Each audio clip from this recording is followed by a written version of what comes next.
বাড়িতেই যদি অনেক বড় করে ইফতারের আয়োজন করা হয় তাহলে বলুন তো কত মজা লাগে। আমার কাছে তো মনে হয় ঈদের সবাই একসাথে বসে কোটা কাটা করা, রান্না বান্না করা, এগুলোর মজাই আলাদা। সো হ্যালো এভরিওয়ান, আসসালামু আলাইকুম। সবাই কেমন আছেন? আলহামদুলিল্লাহ আমিও খুব ভালো আছি। আর এই তো আমাদের গ্রামের মসজিদ আর আমাদের আশেপাশের আত্মীয় স্বজন, পাড়া প্রতিবেশীদের জন্য ইফতারের আয়োজন করেছিলাম। তো ইফতারিতে কি কি আয়োজন করেছিলাম সেইটাই আপনাদের সাথে শেয়ার করব। ইফতারির জন্য প্রথমে আমি রাত্রেবেলায় ছোলাগুলো ভিজিয়ে রেখেছিলাম। তারপরে তো সকালবেলায় ঘুম থেকে উঠেই মা আর আমি কাজে লেগে পড়েছি। এখানে আমরা পেঁয়াজ, আলু, কাঁচামরিচ, রসুন এগুলো সবই কোটাকাটা করে নিব। আমাদের আশেপাশে কিন্তু অনেক কাকিরা ছিল, কাকিরাও আমাদের সাথে হাতে হাতে কাজ করে দিচ্ছিল। আর এইদিকে গল্প করতে করতে কিন্তু আমাদের কাঁচামরিচ, পেঁয়াজ কুচানো হয়ে গেছে, আলুগুলো ছুলে ফেলা হয়ে গেছে। এখন আলুগুলোকে ছোট্ট ছোট্ট কিউব আকৃতি করে কাটা হবে। মূলত এই আলুগুলো কিন্তু ছোলার ভিতরে দেওয়া হবে। তারপর আমরা ধনিয়া পাতাগুলো বেছে নিচ্ছিলাম। আর এই ধনিয়া গাছগুলো কিন্তু আমার এক কাকার নিজের হাতে লাগানো। ধনিয়া পাতাগুলো ছিল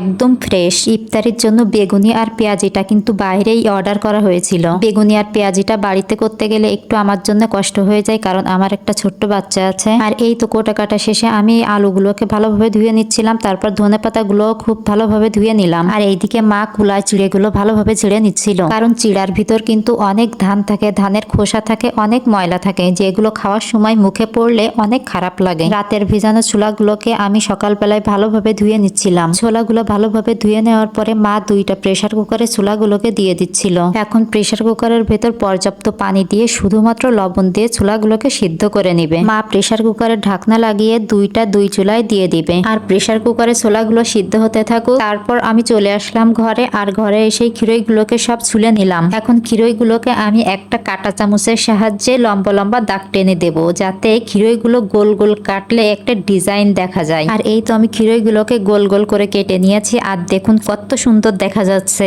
এখন আমি খেজুরগুলোকে ভালোভাবে ধুয়ে নেব। আমরা গ্রামের বাড়িতে এসেছি এই 3 বছর। আর এই 3 বছরে কিন্তু আমার শ্বশুর মসজিদে ইফতারের ব্যবস্থা করেছে, তাই সবকিছুর জন্যই আলহামদুলিল্লাহ। আর এই তো এইদিকে আমার খেজুরগুলো কিন্তু ধুয়ে ফেলা হয়ে গেছে। আর এই দেখুন কত বড় হাঁড়ি। এই হাঁড়িতে মা এখন ছোলাগুলো রান্না করে নিবে। ছোলাগুলোকে মা কিন্তু একবারেই রান্না করবে না, 2 ভাগে রান্না করবে। আর এই তো মা হাঁড়িতে তেল দিয়ে নিয়েছে। তেলটা ভালোভাবে গরম হয়ে গেলেই মা এর ভেতরে পেঁয়াজ কুচি আর কাঁচামরিচ কুচি দিয়ে দিল। তারপর একে একে সব মশলাগুলি দিয়ে মা ভালোভাবে মশলাটা কষিয়ে নিবে। মশলাটা ভালোভাবে কষিয়ে নেওয়া হয়ে গেছে। এখন মা এর ভেতর ছোলাগুলো সব দিয়ে দিবে। ছোলাটা ভালোভাবে নাড়াচাড়া করে এর ভেতর আলুগুলো দিয়ে দিল। এখন ছোলার ভেতর ধনিয়া পাতাগুলো দিয়ে নামিয়ে নিবে। আর এই তো এইদিকে আমাদের কিন্তু ছোলা রান্না শেষ। আর এইদিকে আমি মুড়ি আর চিনিগুলো এক সাইড করে রেখে দিচ্ছিলাম। আসরের নামাজ শেষ করে আমি চিড়াগুলো ধুতে চলে এসেছি। চিড়াগুলো আমি 2-3 বার ভালোভাবে ধুয়ে নেব। আর